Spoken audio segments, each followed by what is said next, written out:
Thank you so much, Jody, for inviting me. And I should explain, I did retire from WKSU November 1st. Actually, my last day was Halloween, and started a new life. And I'm retired, but I still have all my passions, and one of them, of course, is food.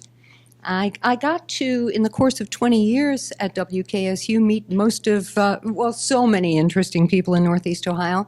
And in the 5 years, the last 5 years that I did the Quick Bites weekly series, I met people who really just inspired me with how their passion for food, for making people happy with food, turned into remunerative, lucrative, important businesses that helped the whole community in terms of economic development and everything else. Quick story about Quick Bites. I started Quick Bites because I started thinking, hey, all these food trucks are turning into bricks and mortar restaurants. How did that happen? How did these people who started off as line cooks, maybe dishwashers, moved into this kind of a thing? And I saw what was happening in Northeast Ohio in terms of food, the creativity, the interest in healthy food, natural food, and our ethnic diversity, of course, I think added a lot to it. But we have had just an explosion of great food happenings, not just restaurants, but also food products in Northeast Ohio. So today we're going to meet some of these food entrepreneurs, and it's interesting. Some of them, as we sit here, are people who've been in the business for 3 decades and more, and some more newly into the businesses that they are in right now. I'm going to call them all culinarians because I think they all share with me this feeling about food. Let's start, really, I would like to kind of make this conversational. I'd like there to be dialogue. We all have questions about food because we're all interested, since we all do this thing called eating. And I think that you probably want to know about these local products and locally available things. So please feel free to raise your hand, pose a question. Let's not be formal. Let's have a little fun with it. I wanted to start with Chill Pop Shop. I met the partners, Elizabeth. I didn't meet. I met Maggie, but not Elizabeth. You weren't. She didn't happen to be there at the time of the. Right, at Cleveland Culinary Launch and Kitchen. This place, I ended up going there a lot in doing my Quick Bites. There were so many great businesses launched from there. And I think when I walked in, you were making some pops, and I remember asking you then about why they were different than the popsicles I could get in the store. Why would you want to do that? What was all behind it? It has a lot to do with health, didn't it? Mm-hmm. Tell me about that. So my background has taken a lot of twists and turns, but when we relate it back to starting a food product, I have a background in holistic health coaching. So there's a real passion for where our food comes from and how it's produced. And Maggie and I had just moved back to Cleveland, and it was sort of, the what's next question with really no decision to make a food product per se. And that's kind of how we came across the gourmet movement of different ice creams and popsicles. And we thought this was something really unique where you can go to your corner ice cream shop, but not so much a popsicle shop. And, we just happened to see a picture of a gourmet popsicle, and it reminded us of Jenny's ice cream. We had just moved back from Columbus. So we were like, this is really neat. It's creative flavors, and there's nothing really like that here in Cleveland. We had seen a lot of other metropolitan areas doing that, and it was very much still on the cusp of this whole natural organic movement that we've seen become more and more mainstream, going back now 8 years ago. And we really wanted to create a product that was based on fruit and natural ingredients as opposed to artificial colors, all of the sweeteners, preservatives, and things like that. But beyond that, because as we've been in the business now for several years, for us it's really about coming up with creative and unique flavors. And that's what really differentiates us from maybe even a natural popsicle or many other small businesses that are doing exactly what we started out to do, of just selling at the farmers markets.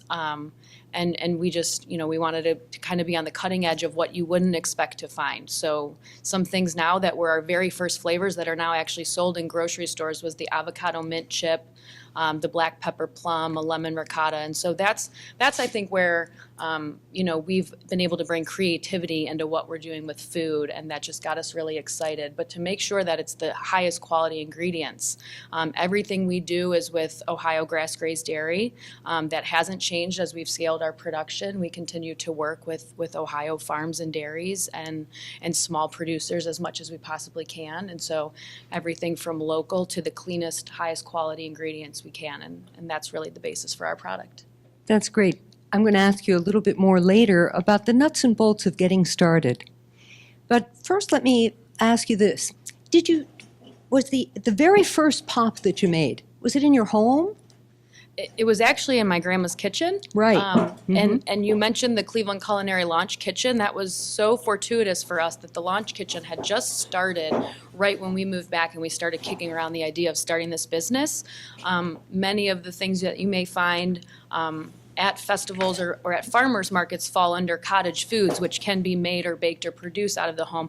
Popsicles are not. It's a very low-risk product, but because of the nature of it needing to be frozen and the risk involved with the perishability, it does need to be produced in a licensed facility. So we were testing a few recipes in our grandma's kitchen and calling around to find places where we might be able to actually produce it, to sell it, and the Launch Kitchen had just started. We were one of the very first members there, so that was a great community and place to launch and meet other people that were trying to take things out of their home kitchens or scale up an operation and have a lot of camaraderie around this whole burgeoning food scene. So. And Maggie, how old is your business now?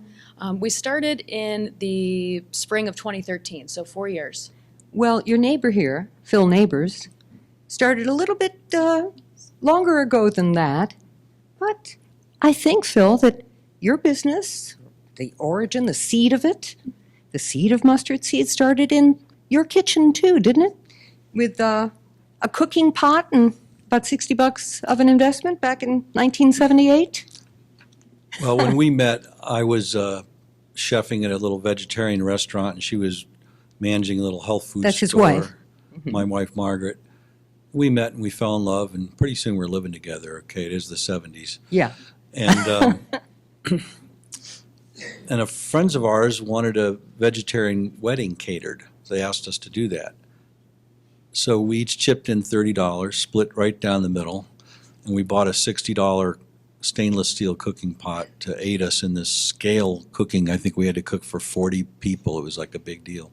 And that's how our business began. And then a couple years later, we did our store. Your first store, and now there are 3. Yeah, the first store was where Donmore Cleaners was, next to the Dairy Mart in the valley, next behind the big Indian Rock, the corner of Merriman and Portage Path. And the irony was that for 8 years it was junk food versus health food. It's kind of like spy versus spy, And every bit of litter in the parking lot was from their customers. And 0% of the litter in the parking lot was from our customers.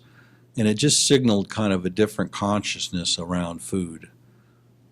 Our customers are so nice. We have, sometimes we hire cashiers that have worked, in other grocery stores, and they get to us and they go, "Oh my God, your customers are so nice." It's actually amazing.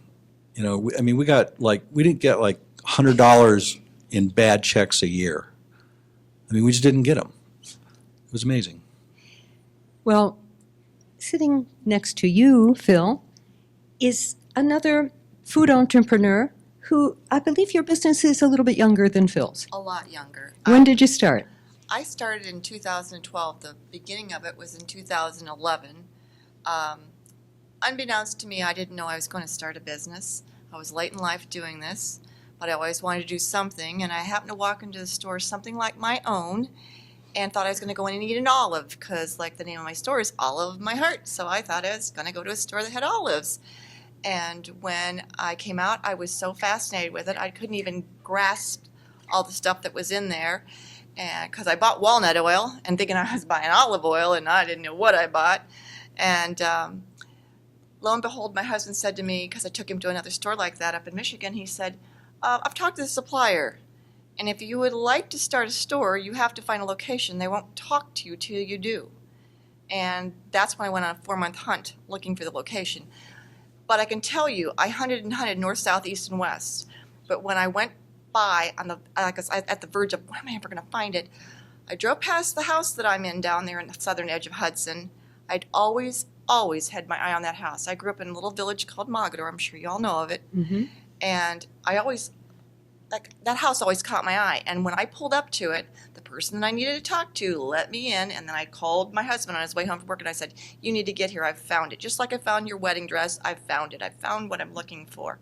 So then I could start. And we refurbished the whole first floor, sanded floors and everything else in the dead of winter, him and I, ourselves, and my son. So that was the beginning. That's Linda Coleman, and that's her husband, Ron.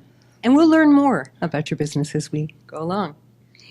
Brian Gura is here from Cleveland Tofu. Now, Brian, your international specialty products, produce, and is Cleveland Tofu one of the products of that business, or how does that work?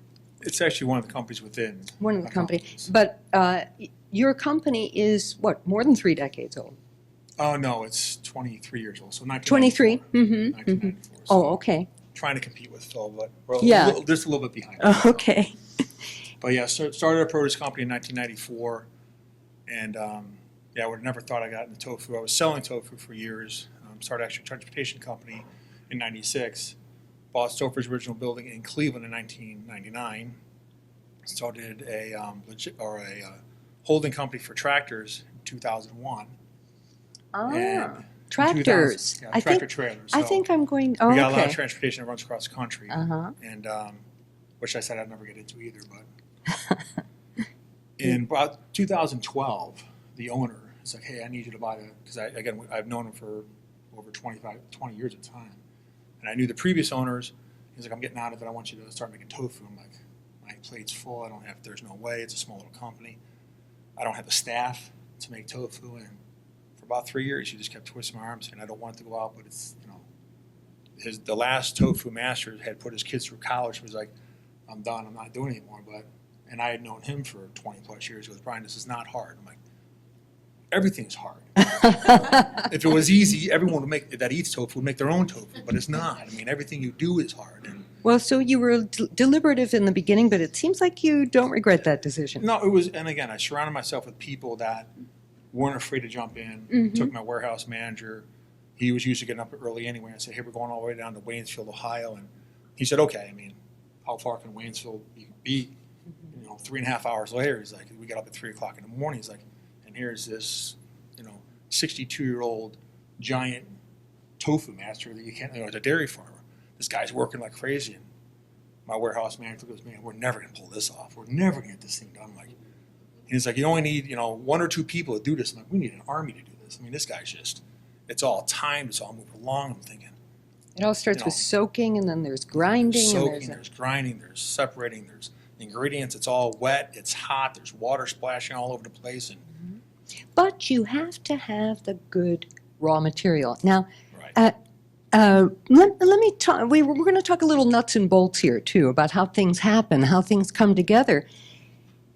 Who would have thought? But Honda Right. and your tofu business, hey, they're like this. What happened was you found out that Honda in Marysville had to send back empty containers after their parts were dropped off to make the cars. And that was a waste, to send back empty containers. And they decided, well, what's here? They found out that there was fantastic soy right in Marysville, right? Yeah, it was, I mean, the gentleman that, when he was a teenager, was at Happy O, which was originally called the Honda company, then they changed their name again. But the owner of Honda actually flew in with an interpreter and said, all these containers are going back, we gotta put something in there. And the guy looked at the store and says, why don't we just send the soybean?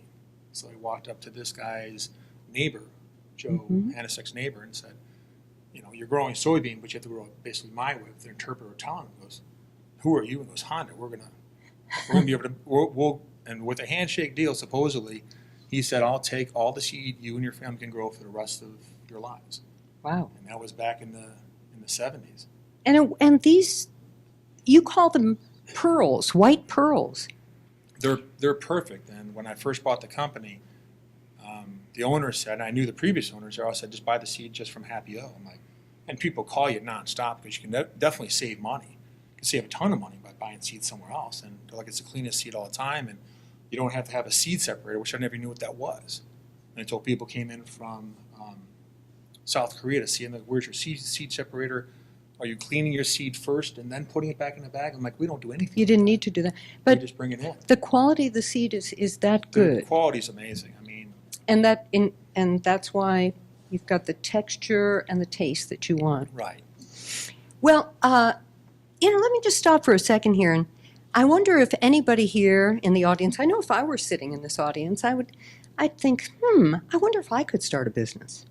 Has anybody here ever thought about a kind of food, or maybe a kind of food business that maybe they could do? Anybody here wanted to be a food entrepreneur and doesn't mind sharing?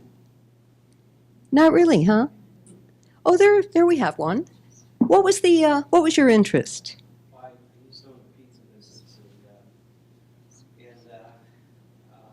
I had a need where I had a school account that we couldn't cut our pizzas into equal slices. We sold our pizzas to them for the lunch program, and we received a complaint, and so I woke up one morning and I tried a couple things that was out in the food industry using cut pizzas in equal slices. There was anything simple to use. In the restaurant industry, it has to be simple to use for the employees to use it. Yeah. And so I came up with my own design, Oh, and I commercialized it. And so that's what I did, sold the pizza business. I just did that. so interesting. It came out of a need. Usually that's what happens.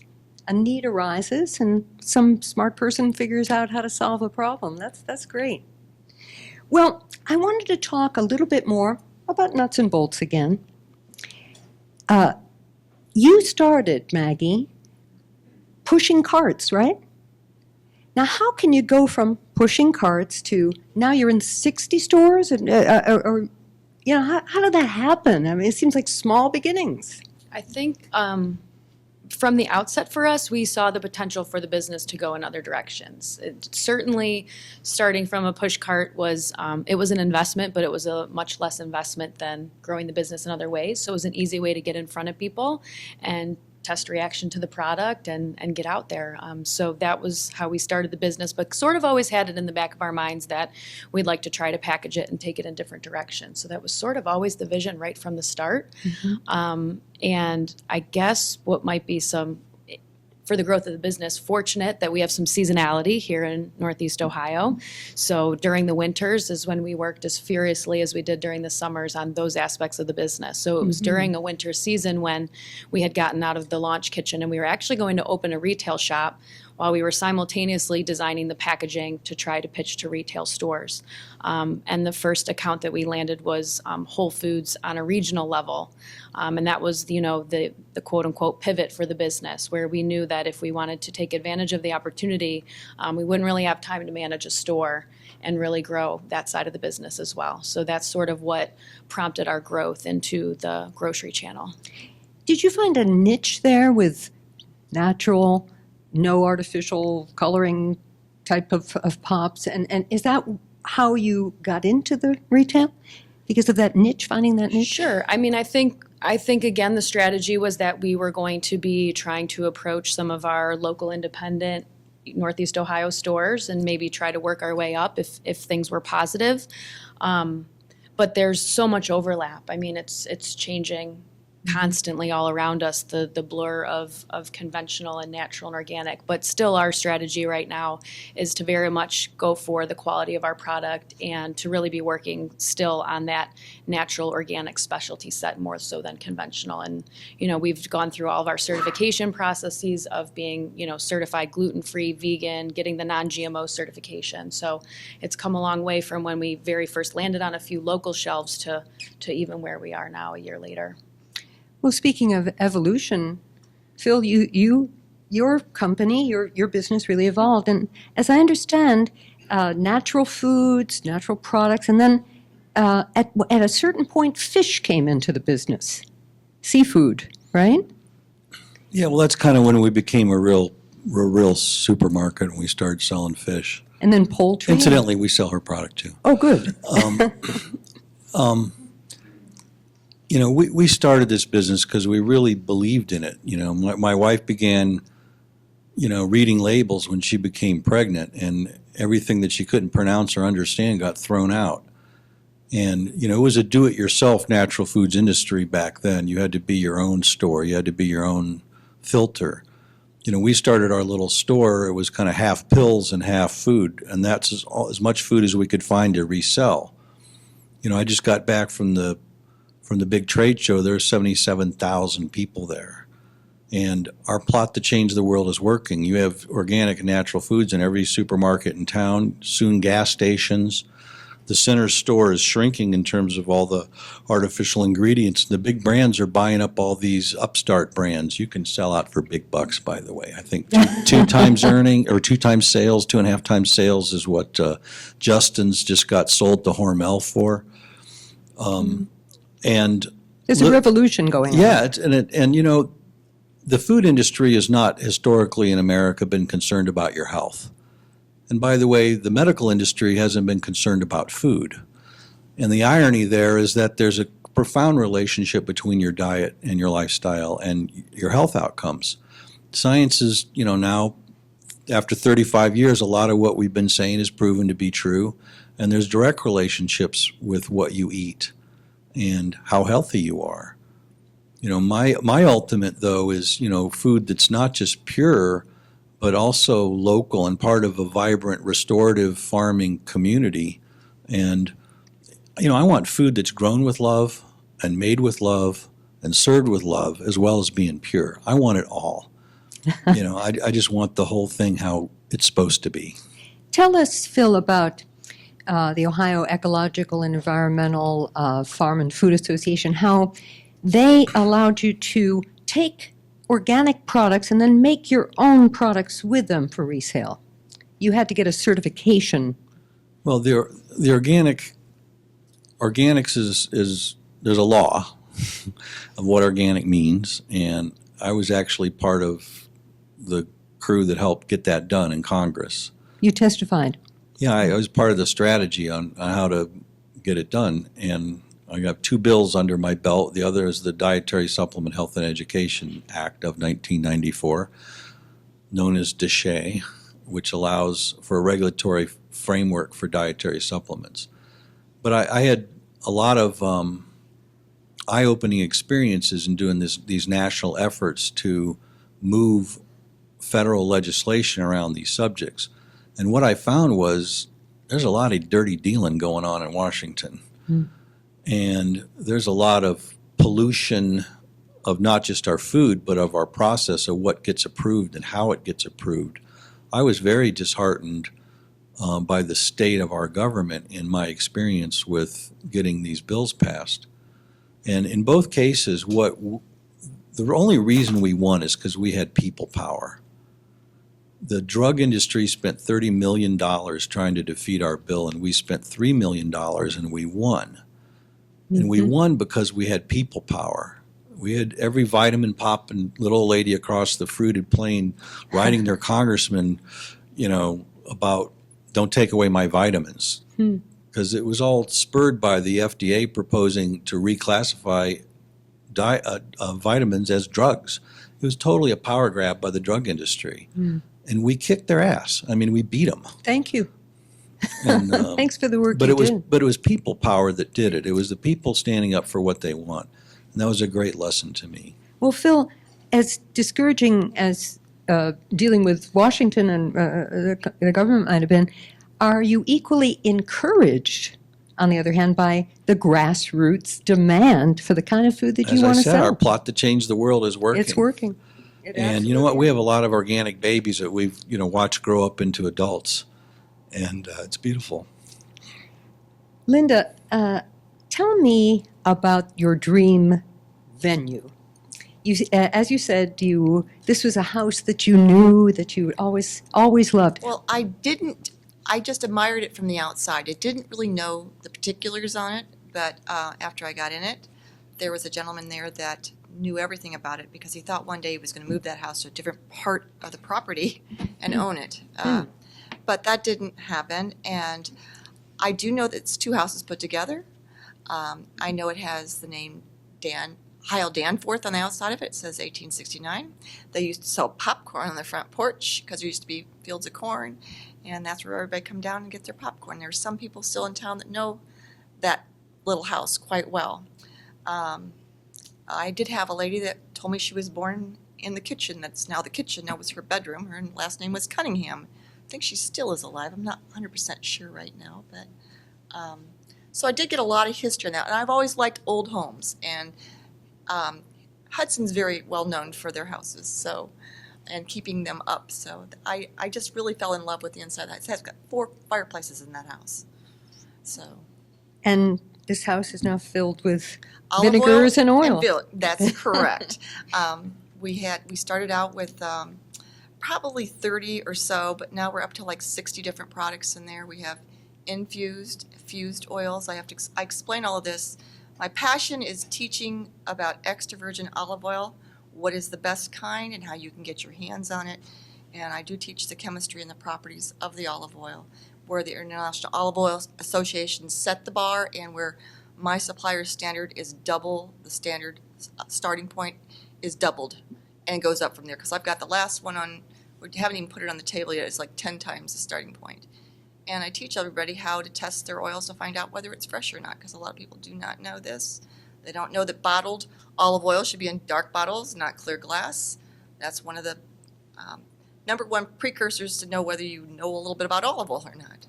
Interesting. There's a lot to know about it. There is a lot to know. How do you test it? How do you test? You take about a little teaspoonful of it, you put it on in your mouth, and you do what they call strapagio, which is like a sucking of the air to the back of your throat, and you're forcing the oil into the back of the cells of your throat, and within a few seconds, it starts what they call the lovely burn. That lasts for about 5 more seconds, and then it dissipates. If that's not there, you do not have fresh olive oil. Wow, that sounds like ancient knowledge that's been passed down. That's so interesting. I must compliment you on the name of your business, Olive My Heart. Did you think that up? I was one of those type people that have been trying to name things since my sister, 10 years younger than me, was born. No, I didn't name it. I have to tell the truth how this went about. I was going to be the one that named it. I was determined I was going to be the one. And I took my try to think, how old was she then? 82-year-old mother to church to listen to a speaker, and we had a luncheon. And my mom can't hear good out of one ear, and nobody in the family knew except my kids. And I turned to the lady next to me, and I said, you know, I'm down to these 2 names, and for the life of me, I don't know. It's like it's just not coming to me like this. I can't decide. And I told her the 2 names, and she looked at me, and she said, well, what's wrong with Olive of My Heart? Oh, wow. And I said to her, I think you're God's little gift to me today. I think he just spoke to me and told me. So, and full circle to tell you a little bit more, I stayed home for a long time, and I didn't plan on staying home for a long time, but one of my children was born with a bad heart. And don't you know that olive oil helps your heart? So it's come full circle. God's really fulfilled my life. Oh, that's great. That's great. Let me ask the audience a question. Let me ask you if you feel like talking about this. Personally, and it could be because I did a lot of reporting about local food products, I like to buy things that were made in Northeast Ohio. do you have a preference? Would you prefer, we'll do a hands-up thing. If there was a product that you wanted and they perhaps they were slightly equivalent, but one was made in Northeast Ohio, are you more likely to purchase that local product? You are? Okay. A lot of people are. Yeah, yeah. Well, it's not just good for us, not just good for our health, too, if it's natural food and healthy food, but it's good for the economy, it's good for the whole community that we have this happening here. I think Cleveland Culinary Lunch and Kitchen was long overdue, really. When it finally arrived, it really took off because a lot of people had some fabulous ideas, local people. About tofu. Now, as I understand it, in the Orient, in Japan, in Korea, they prefer a different texture than perhaps we like in America. Is that correct? Yeah, there is more silken, so it's more like a gelatin. Mm-hmm. And that's what they're used to having. So when the gentleman that first started Cleveland Tofu in 1974, as I was told, was trying to Americanize tofu. So he really thickened it up. He really changed the form of the texture of it. So people say, well, here's kind of silken gelatin tofu, and I'm like, mine's more like a meatloaf. It's more like a cottage cheese. It's completely different. So when people try ours, they're surprised by the texture. And about 3 years ago, we had a Asian group call me up, and they wanted to do a cooking demonstration of Cleveland tofu. And I said, and usually the Asians don't touch our tofu because they look at it and say, I don't know what that is. It tastes fine, but it doesn't look like tofu, it doesn't taste like tofu. It's not right. So when I called back and said, hey, I'd be happy to do this, but you're a group of Asian people, right? And you know it's Cleveland tofu. They asked for that specifically. And I thought there's got to be a catch. I mean, there's got to be a catch. I met the first lady that came up, older lady, I'm thinking, and she goes, and I'm like, I don't know what the catch is. And I was reading online, professional Asian people. I thought, what's your man? All of a sudden, everyone starts rolling in. They're all under 35. And they right away said, we love your tofu. We've been force-fed tofu our whole lives, and we hate it. But we're very lactose intolerant, so we have to really eat tofu. So we're now starting to eat Cleveland tofu. And I thought, wow, what's the pushback? And it's like, yeah, we actually buy Cleveland tofu when we get out of the house. When we go to our parents' house, we eat regular tofu. And all of a sudden, we saw an upsurge in the Asian market, which never touched our tofu before that, because it was just such a different texture. So when they said they liked it a lot, I was just kind of surprised by that. But once I realized they're all pretty much almost all under 35, they're like, yeah, this stuff is great, and we can actually eat it more than our parents having it in every single meal to make sure we have enough protein. That's interesting. Yeah, that was it. Tofu. I mean, again, look at me. I never thought I'd be making tofu. I mean, when people see me, they're like, I You should done have a long TV hair. show. You should have long Yeah, hair. longer hair. Probably 100 pounds less. Weight. And people see me. I was on TV. The lady, when I was on New Day Cleveland, Leigh looked up at me. She goes, yeah, he's way too tall. I can't do this interview with him. And she's on like 6-inch heels, and she's still like, this doesn't look right. So, had an interview with David Moss, man, and he's, we're getting ready for the whole show, and it's live TV, and I'm already nervous as hell. I don't know what I'm doing. I've never done this before. I'm getting guidance from friends. Hey, what do you do? Don't worry, as long as it's not live TV, it's fine. Don't look at the camera and say, look at the camera. Like, which camera? You got 4 cameras flying. Which one am I looking at? You don't know what you're doing. Yeah. And David Moss says, right before we start, I got like 10 seconds left. He goes, I don't know how to say the name of your company. I'm thinking International Specialty Produce is not complicated. He goes, no, I don't know how to say their name. I'm thinking, what are the name? My God, I should have this. It should be easy. He goes, Cleveland what? I'm like, Cleveland tofu. The guy goes, 5. I'm like, you can't say tofu. He goes, I can't say tofu. I'm like, oh my God, we got like 2 seconds left. What am I supposed to do? He goes, just don't stop talking. And he goes, you're live. I'm thinking, oh man, this is going to be so rough. Oh boy. You got through it though. Yeah, I see you survived. Yeah, well, I mean, but again, if you're an entrepreneur, you have to. I mean, you're going to get thrown in situations you have no idea what you're doing. You're definitely not ready for it. If you're thinking about starting your own business, don't wait, because you'll never be ready. I mean, you're just never going to be ready. You gotta jump in. I just got to jump in and realize as soon as you jump in, someone's going to throw you a giant anchor, and more anchors are going to be coming. So I just got to keep grabbing them and swimming the best I can, survive. Where is Cleveland tofu available? It's actually available in every grocery store, and I'll be talking to Phil later on. We used to be in Phil's store, but we'll talk later. He was, but thanks very much to Phil, because Phil was actually, for the one store when we were first in there, was the biggest.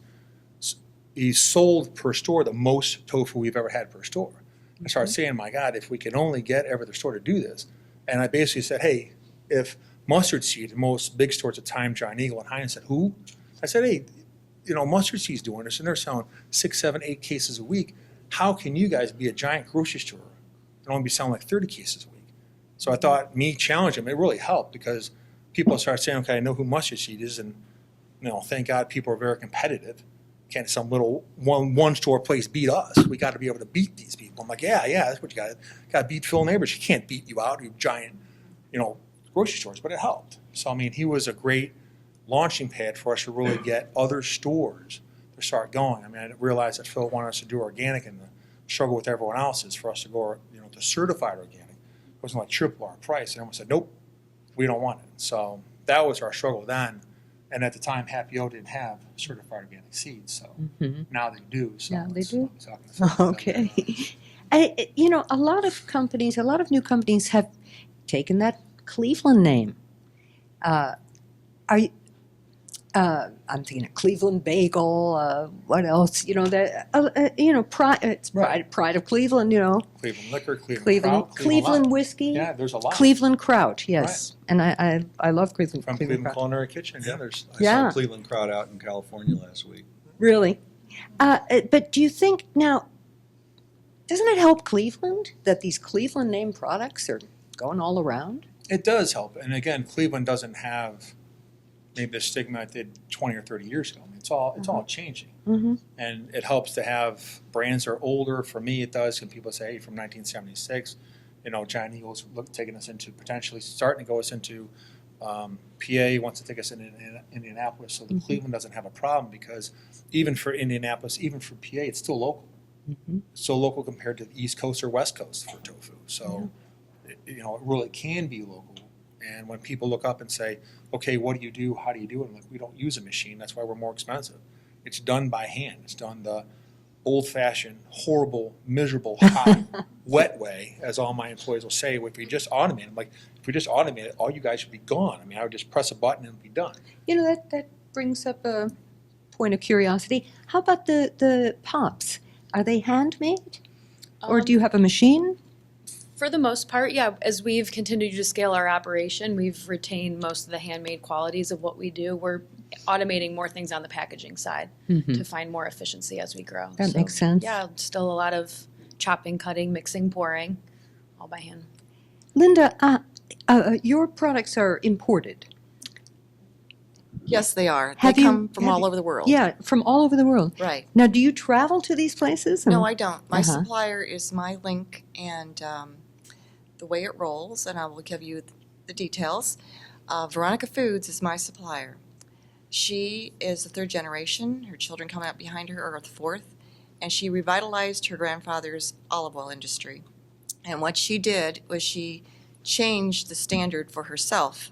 She doubled the starting point of the antioxidants of what the level should be, like the International Olive Oil Association sets it. Well, she's doubled that starting point, and that's the lowest one she will sell to any of us. And we are all privately owned. We are not franchises. She's a grower herself, so she makes all the fused oils, the Sicilian lemon or the blood orange oil, the rosemary. But what she does is, with the growers she makes contracts with, they only will sell all of their product to her if they meet her standards. And on the other end, she's got it locked in that we will only buy from her. We won't sell anybody's but hers, or she won't sell it to us, obviously. And it's very easy to sell something that you know is very, very good quality, very fresh, and that you're going to get it constantly every time there's a harvest, either in the southern hemisphere or the northern hemisphere. I've had as high as 705 polyphenols, and the limit is 50 to make it be called extra virgin. So you do the math, it's 2 into 70, that's how many times, 14 times the starting point. When I first opened up, I had a 630. Now we haven't had that high recently in the crushes that she's working with people, but I carry anywhere between 8 and 12 different olive oils on a constant basis in our store. Other stores like me, and there's plenty of them around now after they've been doing it for 10 years, I've been doing it for 5. They carry between 4 and 6, but I didn't know any better, and I've always sold every last bit of it before the next crush, and we were allowed to sell it up to 13 months, and I usually sell all of it by 10, whatever I bring in. Well, Linda, with a dozen different kinds of oil, I imagine that your customers might have questions. I mean, does customer education, as Phil has introduced into his business, a lot of education? I'm does that very come into passionate yours? about that. Like I was starting to tell you, I teach the whole chemistry breakdown. It's on each one of the fusties for each olive. The date, the month and the year the country comes out of, the tasting note, the fruitiness score, the bitterness score, the pungency scores on there. How about the usefulness of one particular oil for one kind of cooking? Well, there's a range when I was talking about ranges. 100 for us up to 199 is mild intensity. A lot of people would use that to saute or use their salad dressings because the strength of that oil is not going to fight and break through the vinegar if you're making a salad dressing. Medium range, the more you have, the more polyphenols you have, the longer you can cook with it, not the hotter, and that's what's burning away. But even so, there are 3 phytonutrients left behind.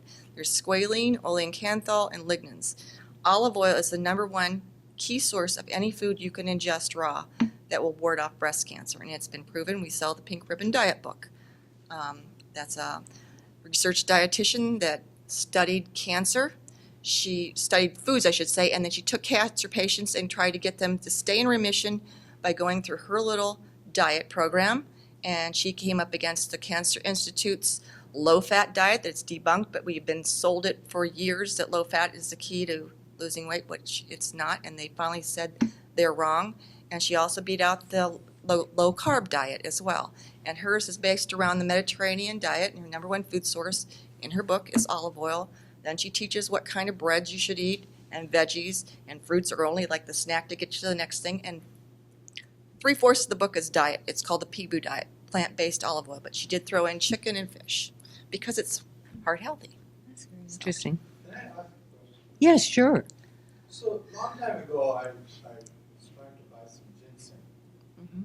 And you go to ginseng sellers, and they'll say, oh, it costs from $10 an ounce to $1,000 an ounce. So now, to shop olive oil, there was recently NPR program on that you shouldn't refrigerate, and you should, the virgin oil you should use not for cooking, and so on and so forth, all kinds of guidelines. How do we shop? What's a fair price for what product? What could be and I would say, what is the range of prices? Well, I can say that my olive oil is very high-end compared to the grocery stores. You say so. I know that mine is more expensive because you think about it. My supplier is the middleman buying from another grower, and then I'm buying from her, and then I'm selling to you. But the key to it is how fresh and how good olive oil you can get your hands on. I'm telling you, I know what mine is. It's proven. It goes through the Modern Olive Laboratory out of Australia. That's the only one she uses. She's trying to get Clive Davis out in California to get their laboratory up and running so that we could use our own. But that's the only one she relies on for her numbers. And then it's also tested again when it comes back in the United States through a satellite company of theirs right there in the area where she's at. So it's proven again that she knows she's getting what she bought over there and she sent over there, so that there's no question of what she bought from her other supplier that she's buying from. Only in the pudding? Pardon me? Is proof in the pudding? Proof is in the pudding of, like, if you get that lovely burn, that's the key. I mean, you'll know it's fresh. I mean, bad olive oil is going to smell awful if it's already rancid. Olive oil only lasts a good year from the time of crush. You got to think of it as juice because olives are fruits. They're not veggies, okay? So we always say, if you're buying from this crush and you're buying, what month it was make sure you use it up. You don't let orange juice sit around in your refrigerator and rot, or if you do, that's not good, So. Well, yes. Other than like in grocery stores,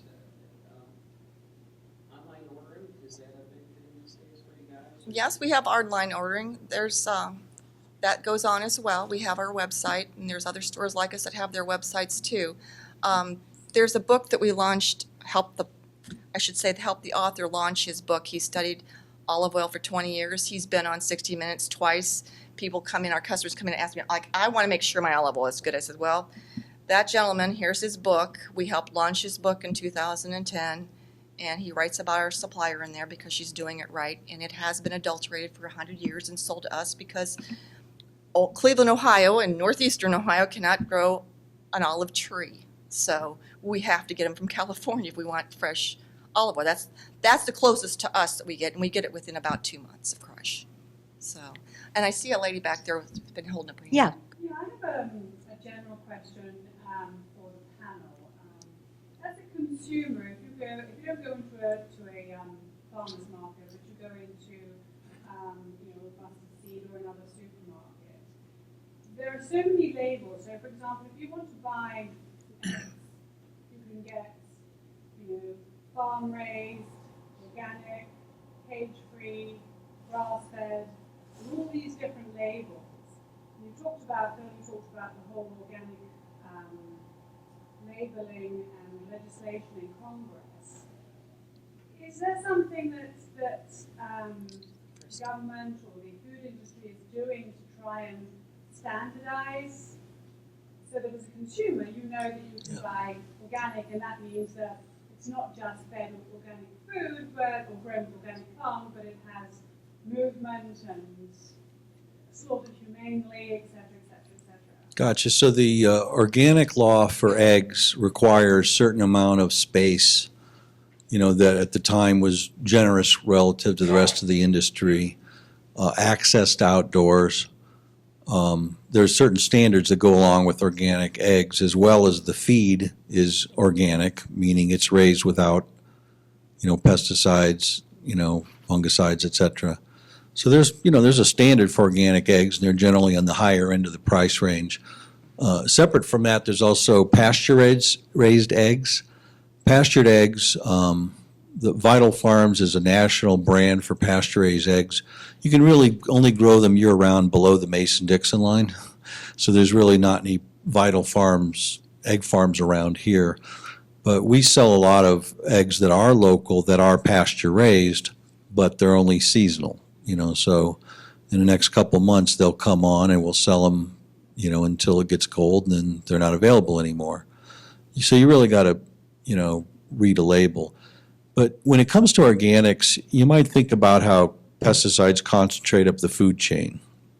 So it's one thing to have organic produce, but eggs concentrate the food it eats like 30 times, beef like 50 times. So the higher up the food chain you eat, the more important organic becomes, because the fat-soluble residues can concentrate up the food chain. It's just like fish. The fish you buy, there's a lot of mercury in large fish. There's not so much mercury in small fish because they haven't lived long enough to accumulate it. So it's kind of like that if you want to avoid risk of, contaminants in food. Then there's the happiness of the chickens. So, we raise, we have chickens on our farm. We have a farm in Knox County, and we have chickens there, and chicken culture is really fun. We have a lot of eggs. The fun, we're such into food. We have so much food. We have so much leftovers. So the fun part about having chickens is a guilt-free place to go with your leftovers. Really, that's the happy part. And it's got the hottest manure when it comes to chicken and growing vegetables, that's for sure. Yeah, you got to manage that. We pasture our chickens, so we have a little chicken tractor that they run all over our farm. We move them every day, and so they get fresh bugs, fresh grass. When you look at an egg, look at the yolk when you crack it. A pale, runny yolk is not a good egg. A nice, stiff, deep colored yolk is a sign of a healthy egg. And it sits up in the pan nicely. Yeah, it's taller if it's fresh. Phil, you're a grocer, But really, you're a chef, and it all started with you cooking. I'm wondering about the restaurants in the mustard seed and how involved you might get in there. Well, Your food's great. I've It done sure it all. is. I've done everything, every job, and I've done plenty of line cooking and all kinds of stuff. We do a lot of catering.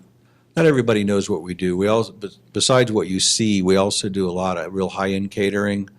We've catered for every president that's come around in the last 20 years to Northeast Ohio. We cater for the rock and roll industry. So every rock show in town almost, we're doing the backstage food for. I've met hundreds of celebrities by personally cooking their food for them. It's a pleasure to make somebody happy with food.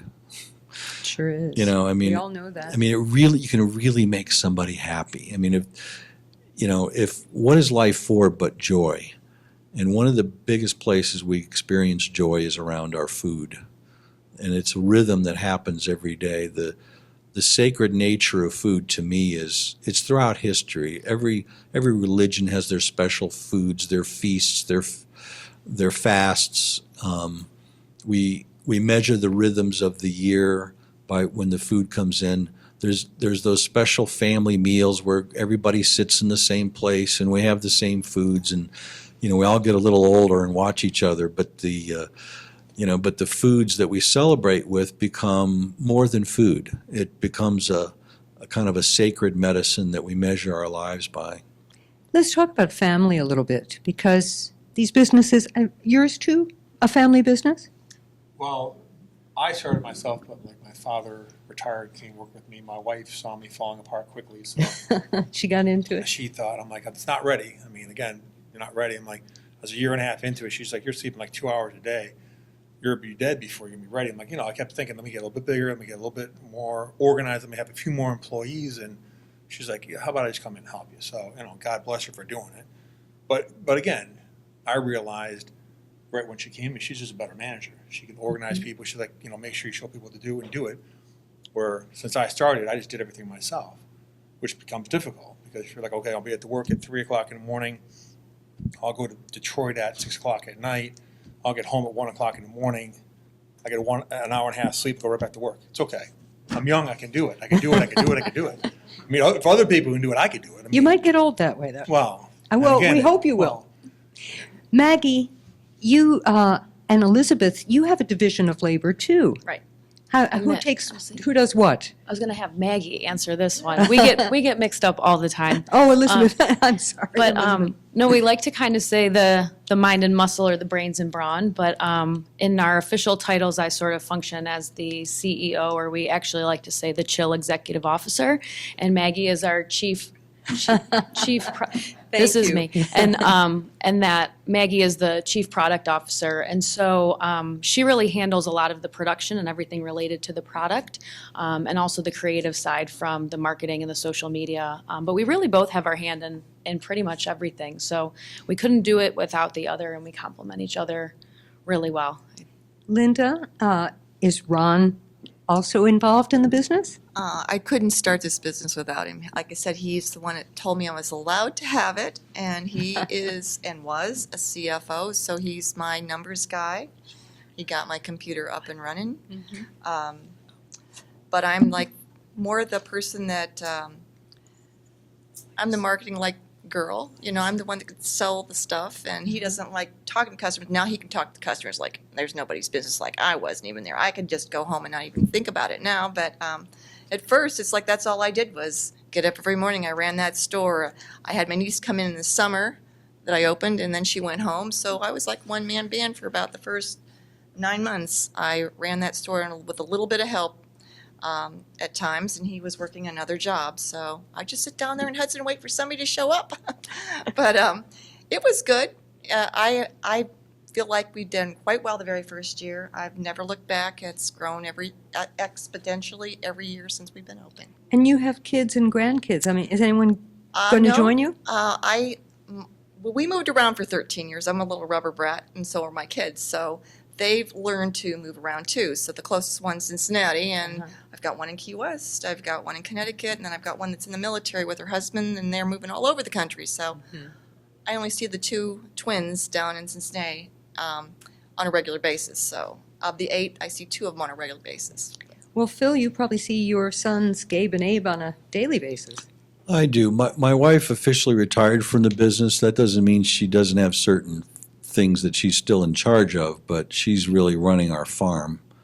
And our sons are in the business full time. In fact, I just had a meeting with them this afternoon. And I'm so proud of my boys. You know, they work. You know, they know how to work hard. You know, the last thing you want to see as a business owner is your kids come into the business and be that lame, you know, entitled attitude. You know, you've seen it so many times before. Man, we taught our kids how to work. You know, and that's just a key ingredient to being successful in business. I mean, if you break down all of our businesses, all of us have a story that has to do with trends. You know, somewhere the trends of new products and when these products become, you know, valuable in the marketplace is all about timing. I mean, the king of the buggy whips when the automobile came out was in the right place at the wrong time. You know, we started into health food when everybody was laughing at us, and, you know, when it's grown and grown and grown every year, and now our plot to change the world is working.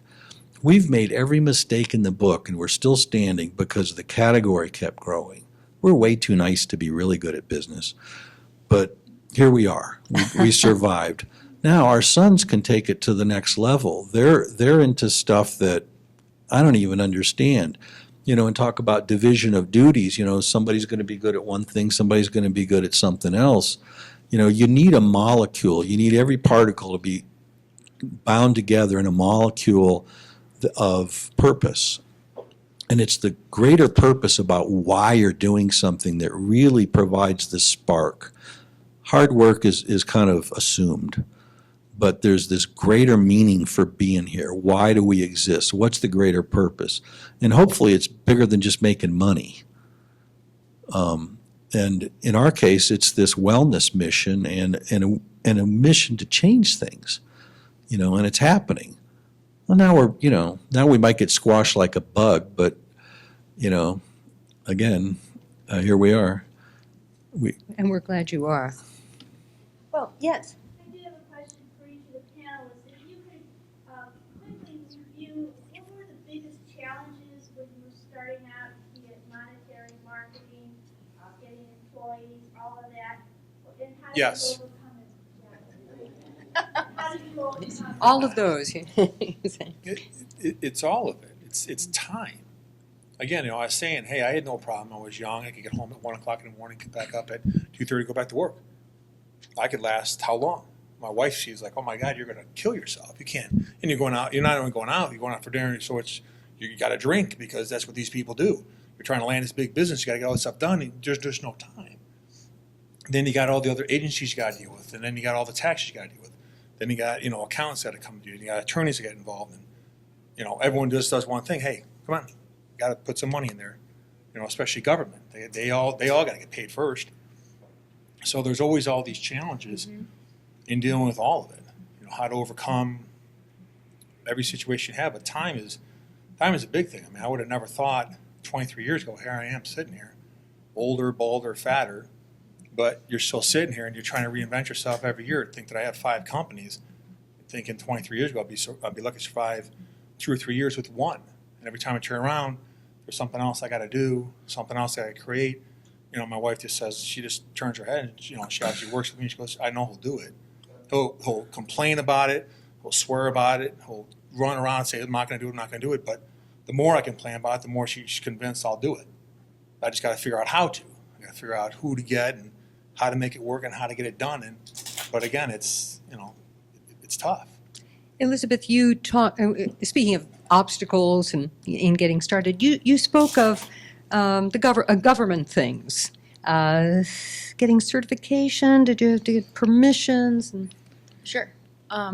Yeah, so early on, I mean, you just have to figure out what type of certification and what it's going to take to make the product, in addition to, someone said it earlier, if you're thinking about going for a business, you just need to do it. I mean, we're very much type A, meticulous perfectionists, and there's never going to be a right time, and you're never going to know it all. So we had to figure out what molds should we be using, what type of machinery. I mean, early on in the culinary launch kitchen, we would walk some molds into a commercial walk-in freezer. Now we actually have popsicle freezers, which are like a deep freeze, and none of them are made domestically. It all had to be imported.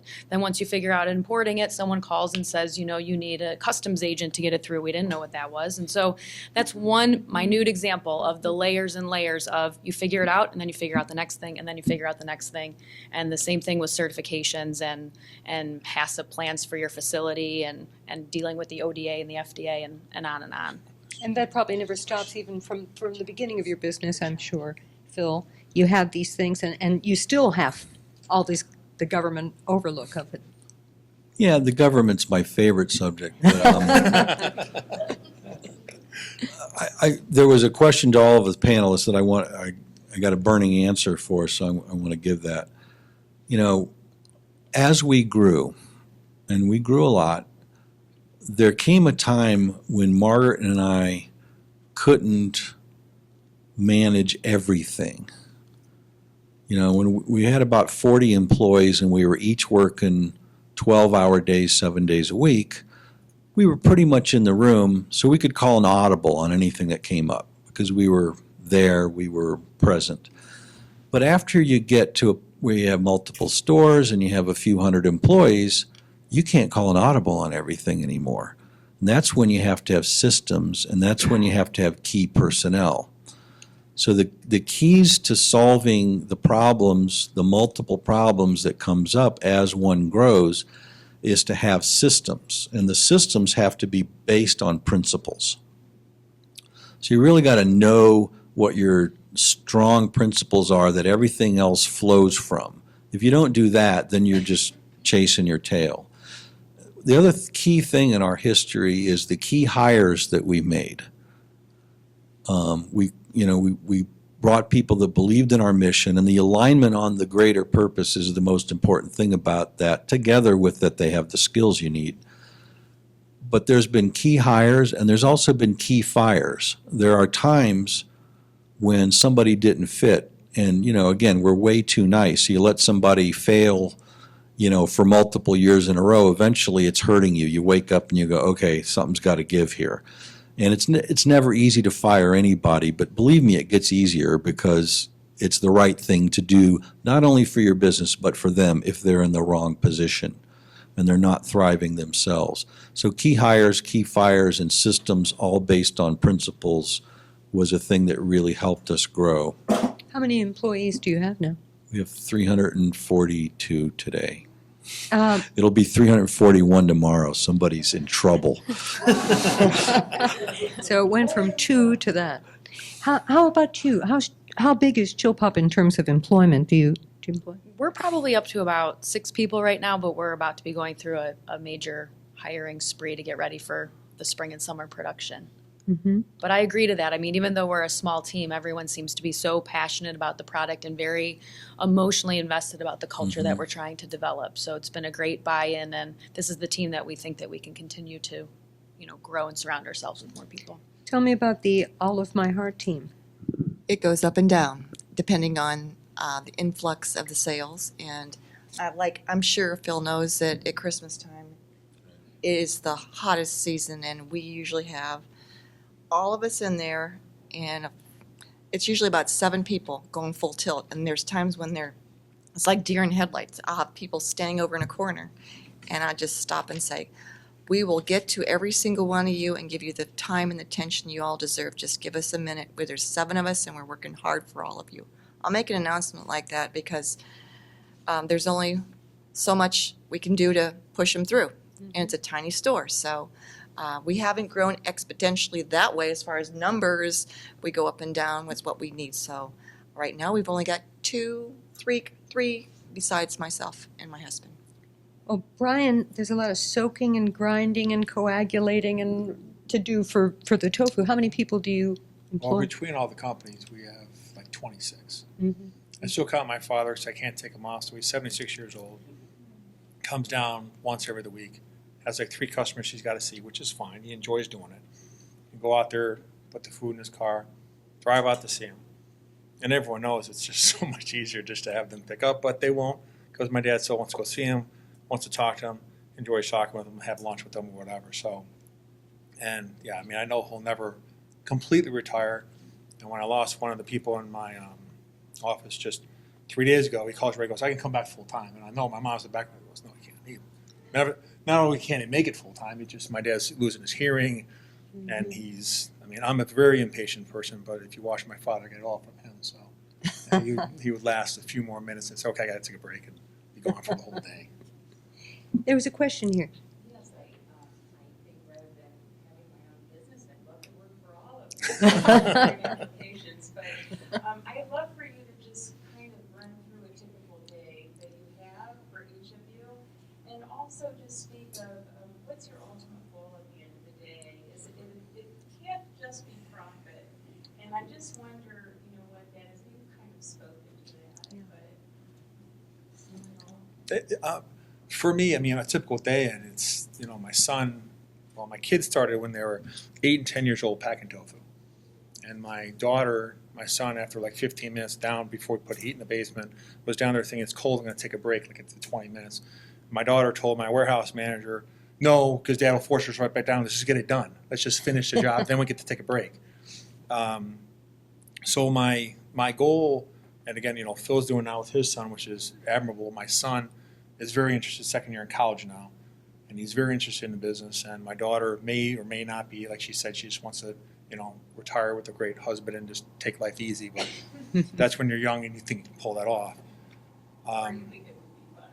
Yeah, well, and again, it's funny is she's probably inherently the better driven Type A personality.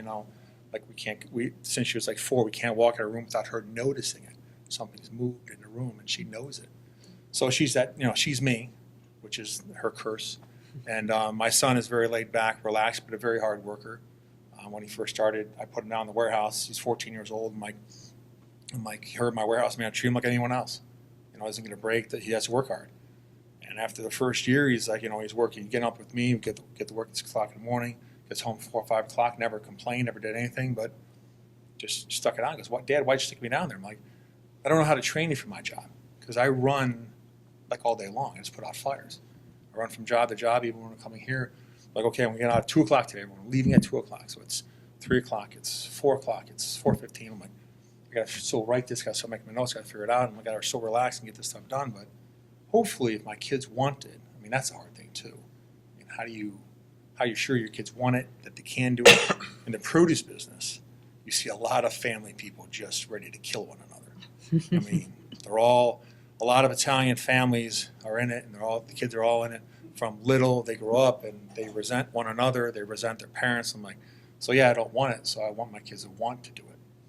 Well, you describe a lifestyle that, you get an hour and a half of sleep maybe a night? Well, but that, like Phil was saying, though, hopefully my kids will take it beyond that, because now I don't have that problem. Mm-hmm. When my wife came in, she goes, hey, this 3 o'clock in the morning stopping, we're going to start taking Thursdays off, and I'm like, go ahead and do it. But she was very good, so she organized the staff, and we did have off for years. But then, of course, I said, I'm starting another company, and we're going to buy a big building, a 60,000 square foot building. And she's like, oh. It's still a long day, hard work. For you too, is it a long day? It used to be, not as long as it was at the start. Like I said, I worked the first 9 months. I thought I was going to make it a full year, working 7 days a week. I was open every day. And then finally I said, I got to give God his due. And when Easter came around, it's like, that's it. Sundays, we're never going to be open on Sundays anymore, and I don't care who's mad at me. Then my husband finally told me, Linda, you need to pick a day during the week that's yours, and you don't do it. But what I've been doing more so than doing that is in the morning, that's my time before the store opens. And sometimes I work at the business, pay bills, get the paper, because it's quieter there than going in the office. Because if you're at the office, somebody's always going to come want you. So I do some of it home, and we go from the time we get up in the morning, and we're not overdoing it anymore, are we, Ron? We get up at 8 o'clock. That's normal, Does Ron agree that you're not overdoing it?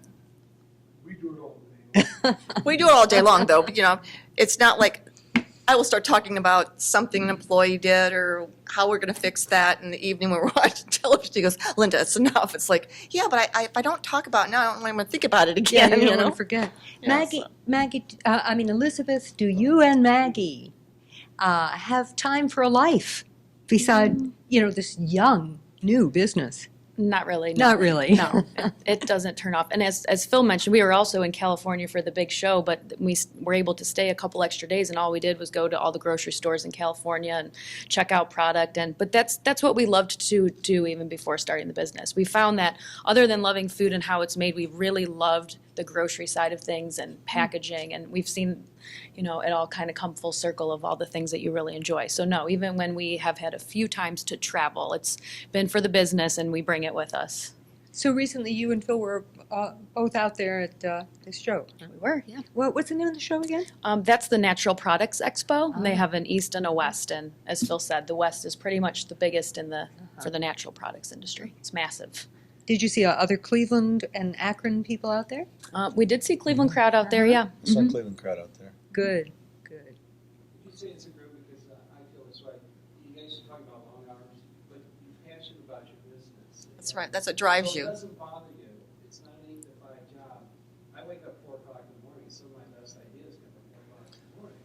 And so you want to make sure that you're conveying to the group that you put in long hours, but you enjoy that you're passionate. Yeah. Right. But you're right. We don't give up. It's like, it's up and down. And sometimes you get burnt out a little bit and you got to do something to give yourself a break. Like, go get a massage, Linda, But it's important to have family and friends too. They help you make the difference. Again, I'm always saying, hey, we're gonna start going at 6 o'clock. We're gonna take Thursdays off, and now we go on at 7:30. And at first it's like I'm there every minute of the day, and I'm like I don't have to be, and that's a hard thing. So again, I watched a lot of produce people. They're in their late 70s, early 80s. Lawrence Piazza was 93 years old and still working 6 days a week and never taking vacations. I'm like, God, how do you do that? You got to have a life, and and that's a hard thing. But again, my wife is very much, you got to have a life, and she tolerates me having a life and my happy hours and all the fun stuff we do at my house, which she thought would last a year, and it's 13 years later we're still having happy hours, which is God bless her for tolerating it. But I have a lot of friends too that say, hey, we got to do these things, and they're other business owners. So I'm like, and again, good staff. That's even though they drive me crazy. I say, just call me. Just call me if you have a question. Call me 24 hours a day. And most of them don't. Most of them I'll figure it out. So you got to have good people around you, good family, good friends, and You're never clocked out. You're always thinking. So that's one thing about it. And another thing is that you don't want to be clocked out because you're always thinking about what's possible. Every once in a while, some trouble thing haunts you. I usually, have some kind of, I dream it. I'll wake up very often process something through a dream and come up with an answer through a dream. I have a whole wonderful, I'm never clocked out even while I dream, so that's what's going on. Vivian, there was a question over here that never Yeah. got answered. Oh, okay. Yes. We essentially just Googled to find out what was going on and talking to other people, and then you contact the organizers, and they usually have an application process, and kind of just started from there. We're a lot. I think even the scene has changed so much over many, many years, but even more recently, from when we started it 4 summers ago, there's so many smaller markets popping up all over. So we get requests quite a lot. We've definitely drawn back in that side of the business just because it was so much work for us. And again, going back to when it was just the two of us having to be at events all over the place every weekend, it was just physically hard work. But they're a great avenue for starting a food product. They're a great avenue for people to shop and find wonderfully made things, delicious foods, locally grown things. But yeah, they're all over and they're wonderful. Ron, you were wanting to say something. Just a comment that it's never too late to go after a dream, because Linda and I are in our 60s when we started this. Oh, excuse me, I was still in my 50s. You were in your 60s. Well, that's so Never too late to true. go after something. That is really true. I just hope wanted to perhaps go you've back to inspired the some people. question before, though, that passion helps when it's on all the time and That's right. you can't put it down. But at the same time, it's not always sustainable. And I think we're talking a lot about health up here. And, we want to put out a healthy product. And you have to find a way to find balance, even though that's so cliche. And that's something that we work on all the time. And that ebbs and flows, too, of being very well at it and not. I mean, we might go a month of trying to get some regular exercise in and then 3 months of not. And so it's definitely a work in progress. But those, you do what you have to do for your business. I think we'd all say that. You're going to put in all the hours, but it's not sustainable to not ever care about your own health and well-being while you're doing it. I started a rock and roll band. That's my little outlet. What do you play? My guitar. Oh, okay. Well, you and I are going to get together and we're going to play. Yeah. One of these days. There was another question in the back, Vivian. Yeah. I was just wondering, when you guys, started from in the kitchen or one pot and you grew to where you are, did you do it with your own financing or did you seek investors? We did it mostly with our own money until we couldn't do that anymore. My house has been paid off 5 times. Along the way, from time to time, we pulled the equity out of the house, paid it off again. We had some family investors for part of it, and then at one point we brought in serious investors, and that had its pluses and minuses, mostly minuses. I couldn't wait to buy them all out. I eventually did so, and now our stock is all owned by family again. I was very lucky. I actually had a true venture capitalist. I had a true person that came in. I had family that got involved. I had other business people I knew that got involved with me, but I truly had a venture capitalist that said, and again, even when the business changed, because originally all my produce came from Holland, Israel, and Spain, and he was truly someone that came in, put a little bit of money in, but then gave me essentially an open credit line. So here I am, a kid with almost $800,000 in product line. And he's telling his bosses, don't worry, he'll pay it. And again, I had a pickup truck. I had just got married. I had no equity in anything. And to this day, I get to talk to him. I'm like, how did you ever have faith in me? Because again, when he called me, said what was going on, I just always told him the truth. I'd send him my books. He'd see everything. I'm like, how can I hide from you? At the end of the day, I'm going to be a slave if I fail. Because I'm never going to be able to pay you back. But it's like, you never had any doubts because I was honest with him. So What's he his always number? felt comfortable. Yeah, I need it too. But again, he's an amazing person, and that's rare. I mean, I don't think when you're young, you don't realize how rare that person is because all you're trying to do is make sure that you don't get him in trouble with his, he's in essentially a multi-billion-dollar organization, but they're still holding him to the fire. And our first year, because there was seasonal, so there was 3.5 months where there was no payment made at all. But he knew I was sweating. He came over and thought, you got to take more money for yourself. I'm like, you got to be kidding me. I got to pay off debt first.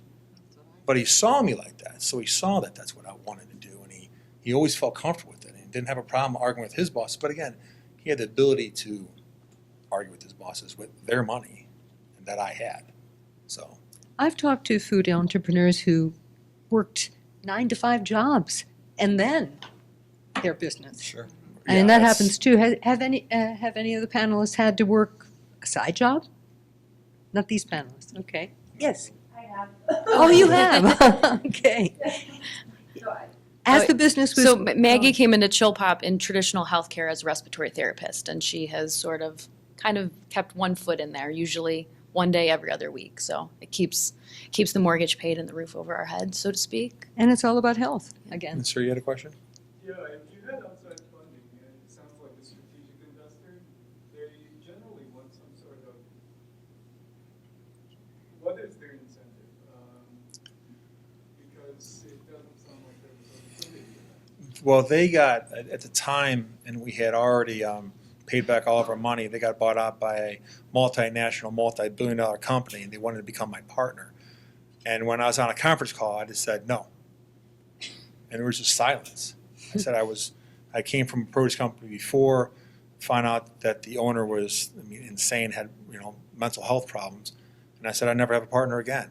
And when Jerry first, the gentleman that I met, first gave me the money, I said I'll never have a partner, and he said shook hands on it. Everything was a handshake deal. It didn't matter. We could put it on paper, but that was worth nothing, so it didn't matter. But when the multi-billion-dollar company said, I want you to do this, and I said no, I didn't have a problem saying no because I've always felt comfortable. Generally, when people give you money, they have a term sheet, Right. Looking back, I was in an absolute fantasy land of what happened with me. But again, it was meeting people, being young and having people around me that knew me for a little bit and had faith in me and said, you can do this. So yeah, I mean, to this day, I was happy we got more in business because we're importing beets from Hungary because they have low nitrates. And this gentleman got back involved with me because I asked him for years, hey, we can do this together because I can't, the logistics just from Hungary to get it to Germany, to transfer trucks, to get it to Rotterdam, and then put it on a boat and get it all the way over. There's just so much logistics involved, and he could actually inspect the farm from there. So what I'm hearing is that would never happen today. he would do it again today, and on the balance sheet they would do it because, like they said, I mean, they made millions of dollars off of me. And he said, I mean, I went from nothing company to being the second biggest for their company, a multi-billion-dollar company in America. So I grew that. They were the supplier. Yeah, they were my supplier. Oh, okay, okay. So they were my supplier, so I was buying. Our investors got a handsome return. Yeah. And then when other people said, and even initially I said, hey, we're going to go months without paying you. He said, it's okay. I said, what's the interest? And he luckily said, just keep paying me when you start the season. But after that first year, he said, hey, can we, Brian, would you fly out with me to Israel and we'll see Spain and we'll get a winter program going. And I'm like, sure. Well, he even said, I'll pay to fly you out. Which is, again, it was just a very, very lucky situation. But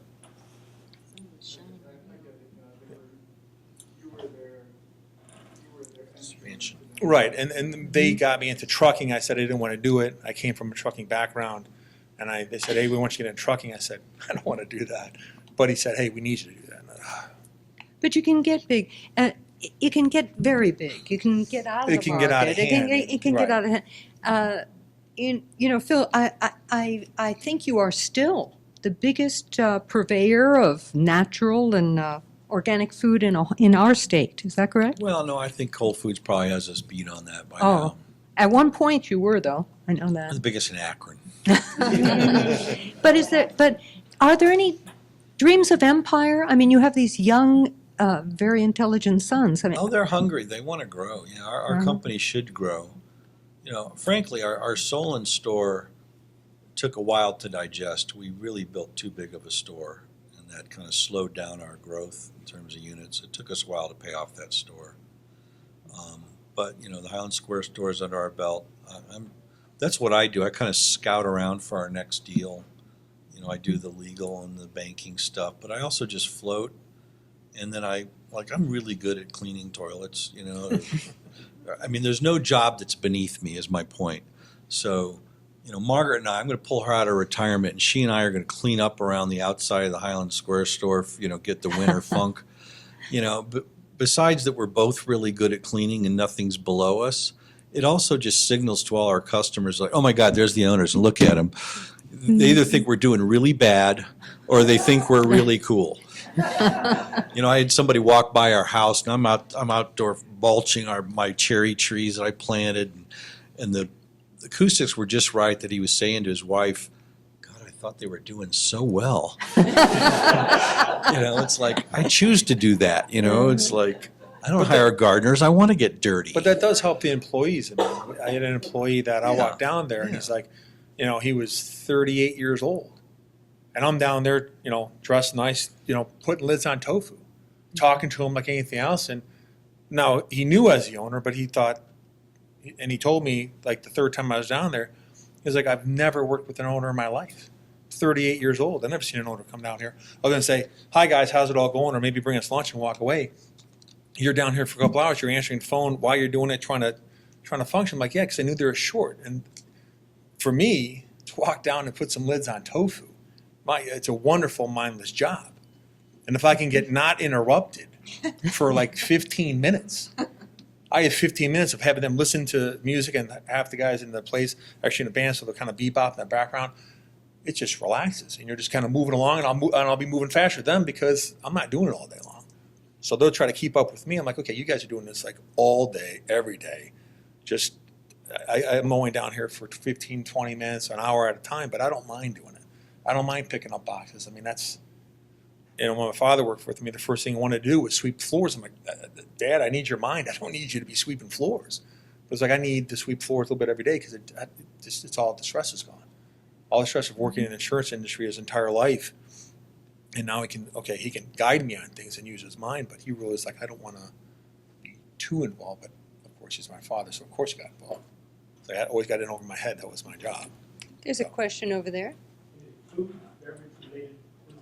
I'm trying to look at some trends going on 5 years, maybe or more. What kind of trends do you see? Go to Phil first. You have to ask him. My favorite subject is trends. One of thought it was the government. my favorite business books is the Popcorn Report by Faith Popcorn that talks about the importance of trends and how it's changed industries. So we kind of see a continuing in terms of the food space and beverage space.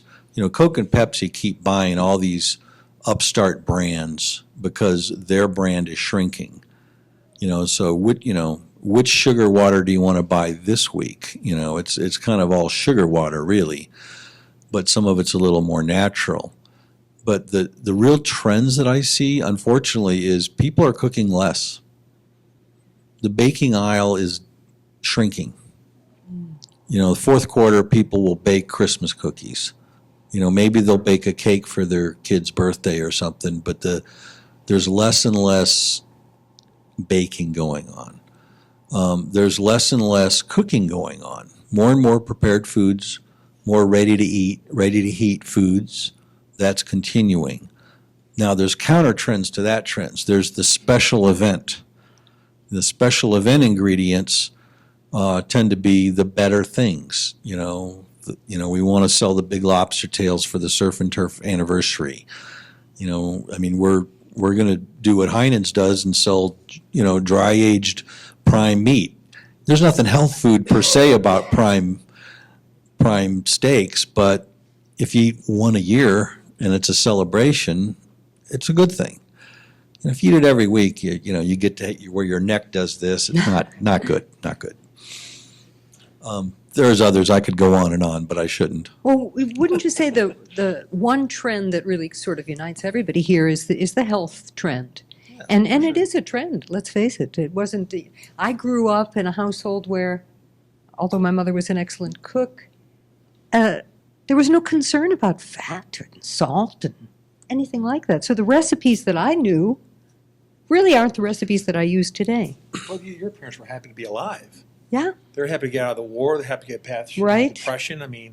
My grandparents were like, wow, if we can get you fed every day with meat and potatoes and really pile on the food, then we're doing well. Piling it Roof on. overhead and Yeah.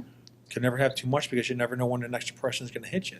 But somehow, I think we woke up to the fact that, garbage in, garbage out. And I think it's helping people do natural and healthy foods. I would add one more thing. Science is on the verge of proving some very profound relationships between diet and health, particularly on the preventive side in terms of like Alzheimer's disease is fairly preventable if you eat the right things. There's other diseases that are getting different. They're dissecting what causes them, basically. And so we're on the verge of a real profound shift in longevity. And I believe, unfortunately, we're headed towards a haves and have-nots world where those that can afford it can provide very high-end concierge-level medical testing, which includes DNA testing and the whole shebang. I think we're headed to a brave new world where those that can afford it can really dial in their health and preventative health needs, and really we're going to see life expectancy go way up, but unfortunately only for the wealthy that can afford it. In America we can't seem to even cover millions of people for basic health insurance. So I think our system is radically broken. But I do see some new findings that are emerging that's going to really change the game and change the expectations in terms of wellness and longevity. One thing that I've noticed, though, technology and food. I'm just wondering, processed food is almost like a bad word, the word processed. Yet there must be some way, especially if we're not cooking as much as we used to, maybe we're too busy, for processed or packaged food to be healthy. Is that possible? Isn't it possible? I've even seen, in terms of technology, for instance, processed cheese. I don't use Velveeta very often in my life, and yet I know now that they can 3D print it. They 3D print processed cheese now. So, technology can be our friend, but it can also be, business's friend. And Well, I tell people to look at a nutrition panel that says high poly unsaturated, and if it's high poly and not high monounsaturated, it's not good for you. That's a processed food. Because olive oil is monounsaturated fat, like steel cut oats or avocados, and it's like, that's what you want to eat. Okay. Let me ask you one question because I was curious. You can make vinegar from honey? Vinegar is added to it, to the basis of it, and that was a hand artesian crafted vinegar that we carry. We also carry the Serrano honey by the same maker. So Interesting. Yes?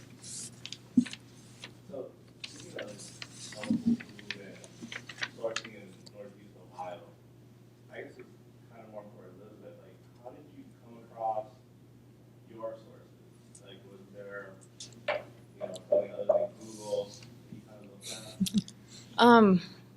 at? That certainly seems to be the starting point for everything. But again, I think between the Cleveland Culinary Launch Kitchen and being at farmers markets, it was very relational. So just meeting people one-on-one or, having referrals of other people.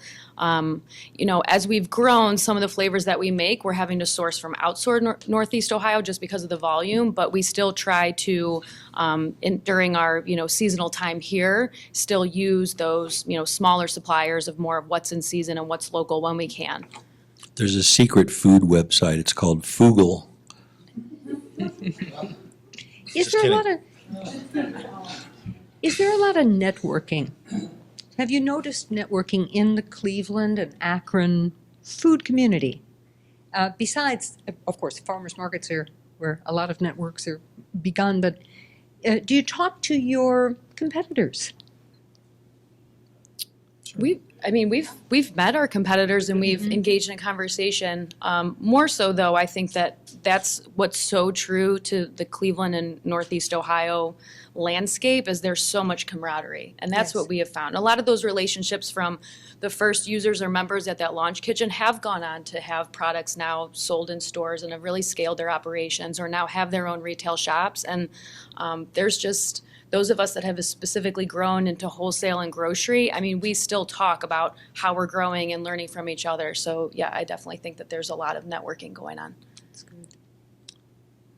Yes. I think we're probably have a couple more questions. Okay. Yes. We know what the quality of vertical farm foods are. Say that again, sir. We know the quality of vertical farm foods. The vertical farm foods are for, if you don't know, is essentially grown under lights in a controlled atmosphere. And my opinion is that you have some beautiful looking food, but when you test the BRICS, B-R-I-X, which is a measure of sugar, they typically are a little lacking on that.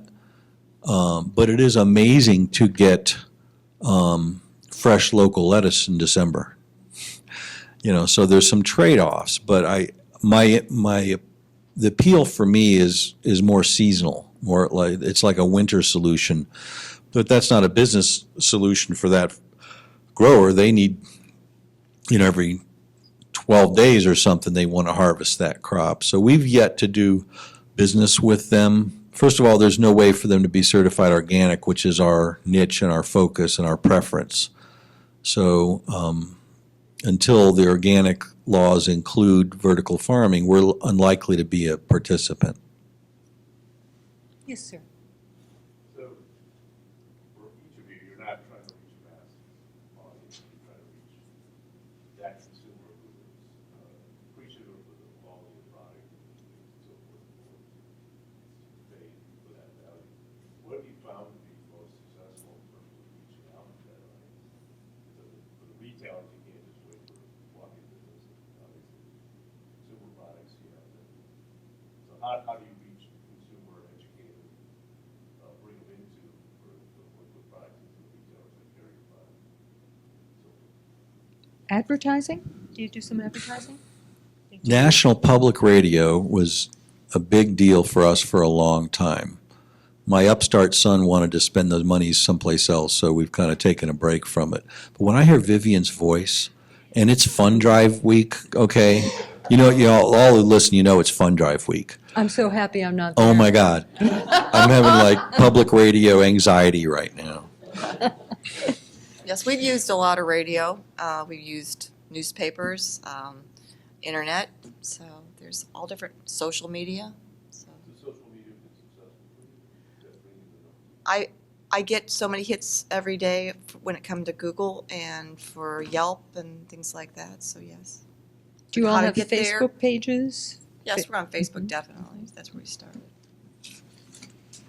That's why I'm glad my kids are in the business. You know, like they speak and understand that language in a way that I don't, and but that's part of the value that the next generation brings, is the way of communicating. But you know, the whole world is changing. There's an omni-channel thing going on.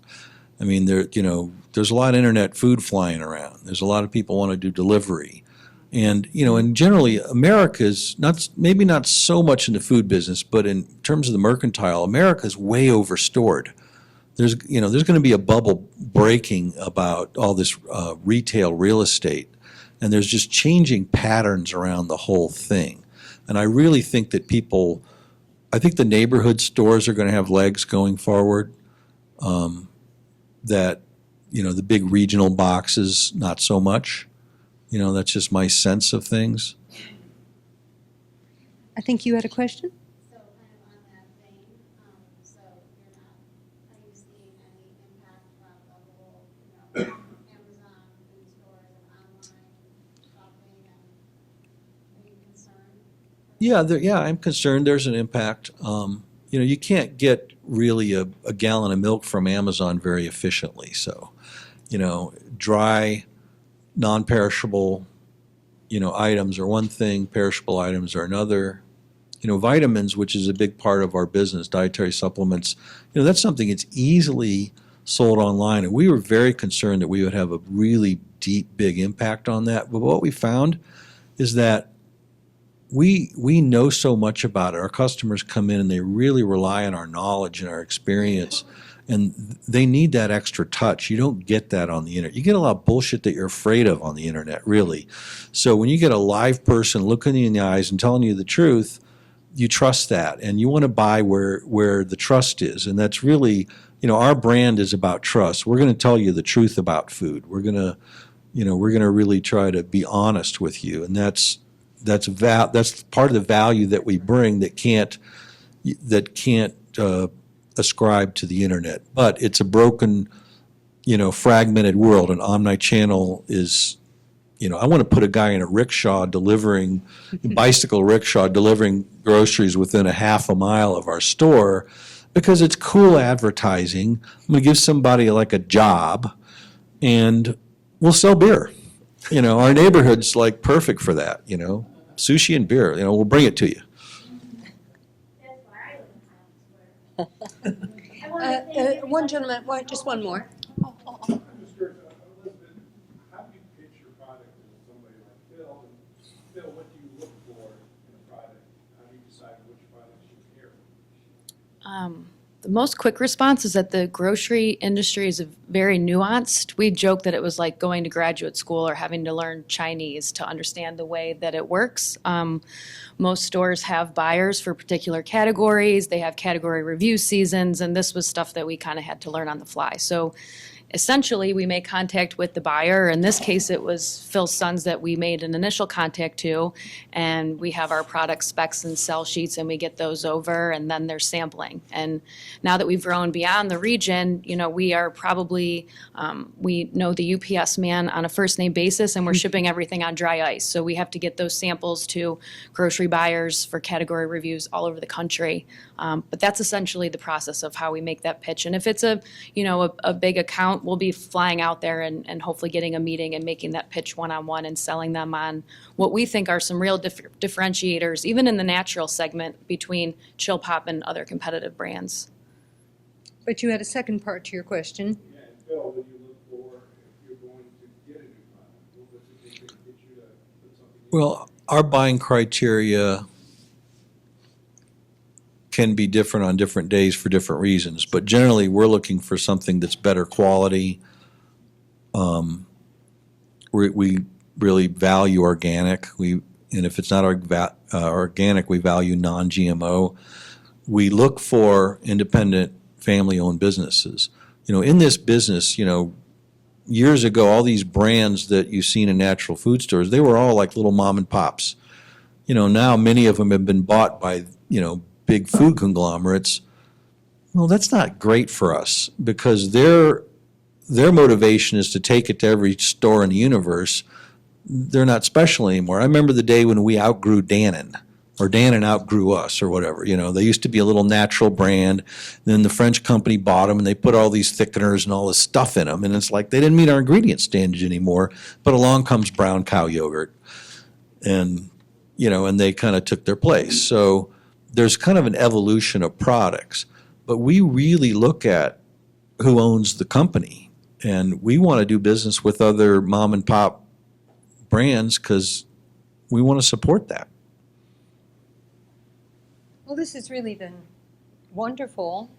I think we've taken all the questions that people had, but these people are local, so you can always call them if you have another question. My children need shoes.